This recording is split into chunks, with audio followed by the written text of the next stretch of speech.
A paz do nosso Senhor Jesus Cristo, estamos aqui hoje para mais um dia de leitura. Senhor Deus e Pai, glorificado e exaltado és o teu santo nome, Senhor. Obrigada, Pai, por poder estudar a tua palavra, Senhor, que ela nos inspire e nos ensine sempre, Pai, que as tuas mensagens, Pai, entrem em nossos corações e nos direcionem sempre a ti, em nome de Jesus.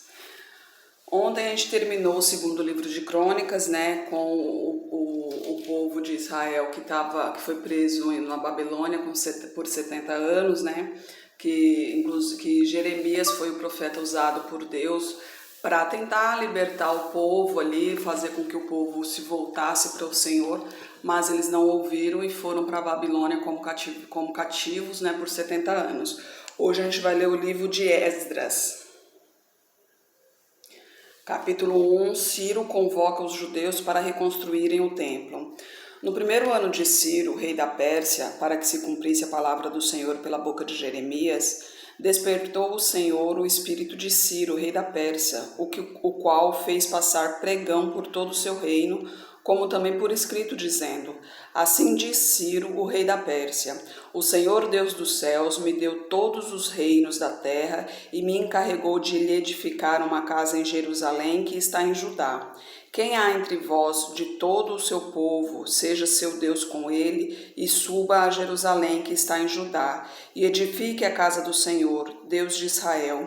Ele é o Deus que habita em Jerusalém. Lembrando que Ciro foi o que conquistou Babilônia, né? Depois de Nabucodonosor, foi Ciro quem conquistou Babilônia, e ali Deus tocou no coração dele, então ele libertou o povo, né? Passou os 70 anos, ele libertou o povo, e Deus estava com ele para que Judá fosse reerguida, né? Que Jerusalém fosse reerguida e obviamente a casa do Senhor fosse restaurada, né? Aí aqui no versículo 4, e todo aquele que ficar atrás em algum lugar em que andar peregrinando, os homens do seu lugar o ajudarão com prata, com ouro, com bens e com gados, além das dádivas voluntárias para a casa do Senhor que está em Jerusalém. Então se levantaram os chefes dos pais de Judá e de Benjamim, os sacerdotes e os levitas, com todos aqueles cujo Espírito de Deus despertou, para subirem a edificar a casa do Senhor que está em Jerusalém. E todos os que habitavam nos arredores lhes firmaram as mãos com vasos de prata, com ouro, com bens, com gado e com coisas preciosas, além de tudo o que voluntariamente se deu. Também o rei Ciro tirou os utensílios da casa do Senhor que Nabucodonosor tinha trazido de Jerusalém e que tinha posto na casa de seus deuses. Este tirou Ciro, rei da Pérsia, pela mão de Mitredate, o tesouro que os entregou contados a Sesbazar, príncipe de Judá. E este era o número deles: 30 bacias de ouro, 1000 bacias de prata, 29 facas, 30 taças de ouro, mais outras 410 taças de prata e 1000 outros utensílios. Todos os utensílios de ouro e de prata foram 5.400. Todos estes levou Sesbazar quando os do cativeiro subiram de Babilônia para Jerusalém. No capítulo 2 é a lista dos que regressaram. Aqui tem o nome de todos os que regressaram de Babilônia até Jerusalém. Então eu vou pular alguns versículos, né? A gente continua aqui no 61. E dos filhos dos sacerdotes, os filhos de Baías, os filhos de Cós, os filhos de Barzilai, que tomou mulher das filhas de Barzilai, o gileadita, e que foi chamado do seu nome. Estes procuraram seu registro entre os que estavam registrados nas janelas dos dias, mas não se acharam nelas. Assim, por imundos, foram rejeitados do sacerdócio. E o governo lhes disse que não comessem das coisas consagradas até que houvesse sacerdote com Urim e com Tumim. Toda esta congregação junta foi de 42.360, afora os seus servos e suas servas, que foram 7.337. Também tinha 200 cantores e cantoras, os seus cavalos 736, seus mulos 245, seus camelos 435, os jumentos 6.720. E alguns dos chefes dos pais, vindo à casa do Senhor que habita em Jerusalém, deram ofertas voluntárias para a casa de Deus para estabelecerem no seu lugar, conforme as suas posses, deram para o tesouro da obra em ouro 61.000 dracmas e em prata 5.000 libras e 100 vestes sacerdotais. E habitaram os sacerdotes, os levitas e alguns do povo, tanto os cantores como os porteiros e os netineus nas suas cidades, como também todo Israel nas suas cidades. Aqui foi a relação de todos os que voltaram, e o interessante que a gente vê aqui é que muitos deram ouro, prata, e deram ofertas voluntárias para essas pessoas, né? Então ali foi Deus abençoando os seus filhos para que regressassem para casa e não regressassem de mão vazia. Afinal de contas, em casa não tinha mais nada, não tinha uma pedra pronta, né? Teriam que refazer toda a cidade porque ela foi completamente destruída, né? O altar é levantado no capítulo 3. Chegando o 7º mês e estando os filhos de Israel já nas cidades, ajuntou-se o povo como um só em Jerusalém.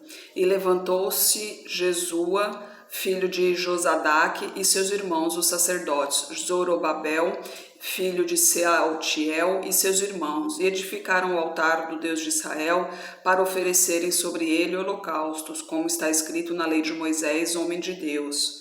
E firmaram o altar sobre as suas bases, mesmo tendo medo dos povos vizinhos, e ofereceram sobre ele holocaustos ao Senhor, holocaustos pela manhã e à tarde.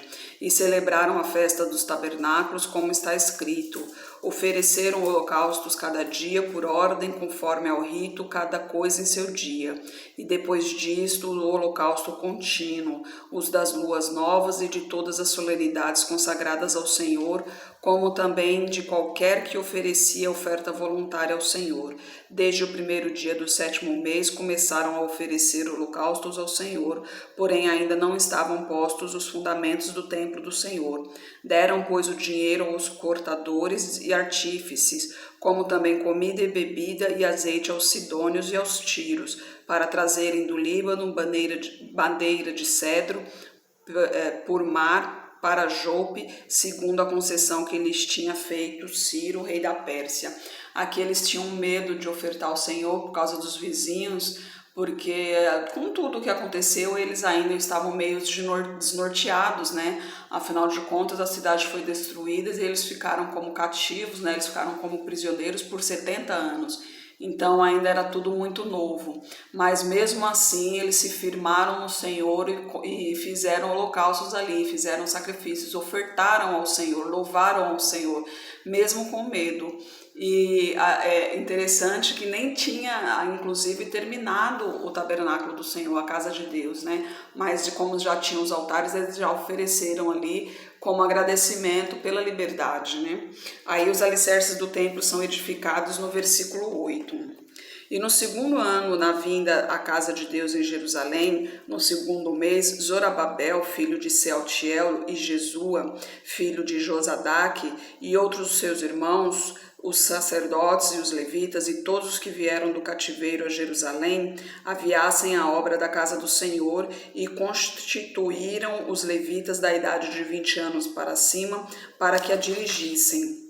Então se levantou Jesua, seus filhos e seus irmãos, Cadmiel e seus filhos, os filhos de Judá, como um só homem, para vigiarem os que faziam a obra na casa de Deus, bem como os filhos de Enadade, seus filhos e seus irmãos, os levitas. Quando, pois, os edificadores lançaram os alicerces do templo do Senhor, então apresentaram-se os sacerdotes já vestidos e com trombetas, e os levitas, filhos de Asaf, com saltérios, para louvarem ao Senhor conforme a instituição de Davi, rei de Israel, e cantavam alternadamente, louvando e celebrando ao Senhor, dizendo: porque é bom, porque a sua benignidade dura para sempre sobre Israel.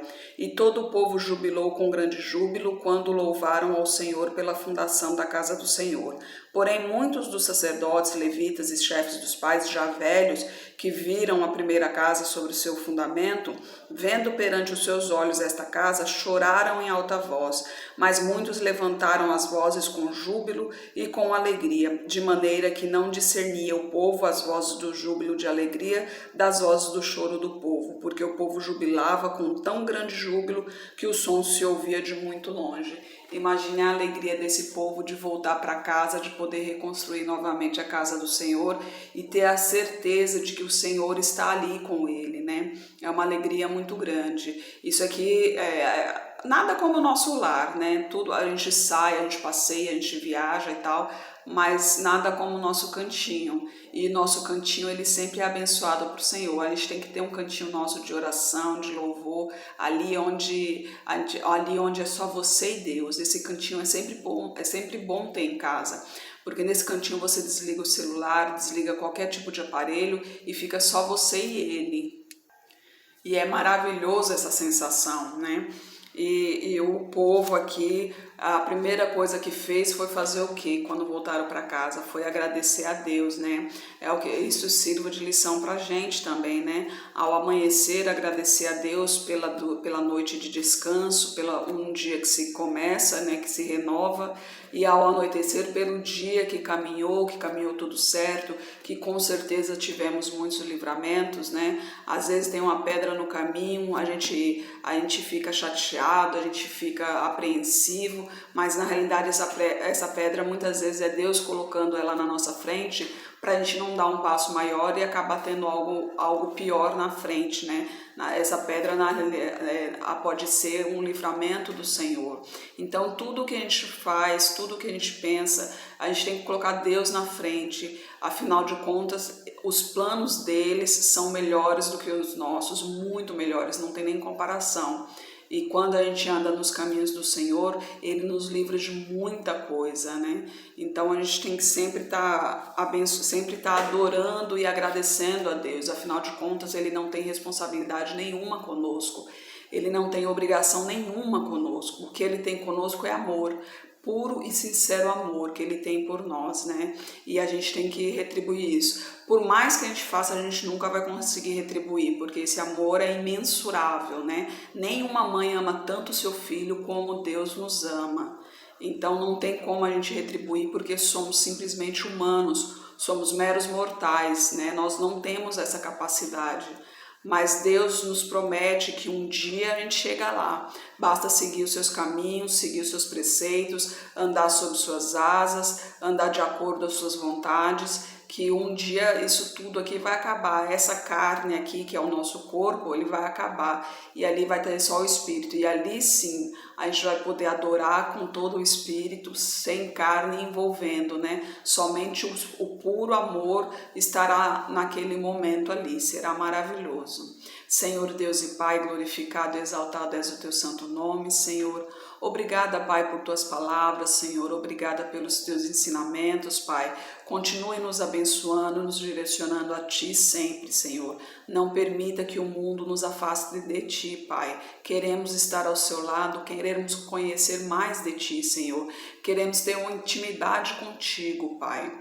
Eu peço a Ti que abençoe essa pessoa que está orando comigo. Eu não sei o que lhe aflige, Senhor, o que aperta o coração dela, Pai, mas o Senhor sabe. Manifeste o Teu poder na vida dela, acalante o coração angustiado, Pai. Mostra a ela que tudo na vida há uma solução, e a solução está em Ti, Senhor. Basta que entreguemos de corpo e alma às Suas mãos, que tudo se resolverá de acordo à Tua vontade, para a Tua glória, Senhor. Eu peço a Ti pelos meus irmãos, pela minha família, pelos meus amigos, Pai. Derrama a Tua unção sobre cada um, Senhor. Manifeste o Teu poder de acordo à Tua vontade sobre cada vida, Pai. Eu peço a Ti pelos Teus filhos, Senhor. Nos fortaleça em Tua presença, Pai. O mundo que fica nos tentando, o mal nos tenta de toda maneira, Senhor. Que a gente se mantenha firme em Tua direção, Pai. Nos fortifique em Tua presença, Senhor. Que o Teu nome seja gloriado em todo o lugar, Pai. Abençoa os Teus filhos que estão onde o Seu nome não pode ser proclamado, Senhor, onde é proibido falar de Ti, Pai. Abençoe-os e proteja, Pai, que eles consigam alcançar as almas para Ti, sem se colocarem em risco, Senhor. Eu peço a Ti pela nossa liderança política, Pai, que eles tenham em suas mentes que estão lá para o povo, pelo povo, Senhor. Que eles tenham em mente que somente o Senhor é capaz de melhorar o mundo. Então tem que primeiramente buscar a Ti, e buscando a Ti, obviamente, o mais será acrescentado. É o que eu oro em nome de Jesus. Amém. Que Jesus Cristo esteja em seu coração e que Deus abençoe.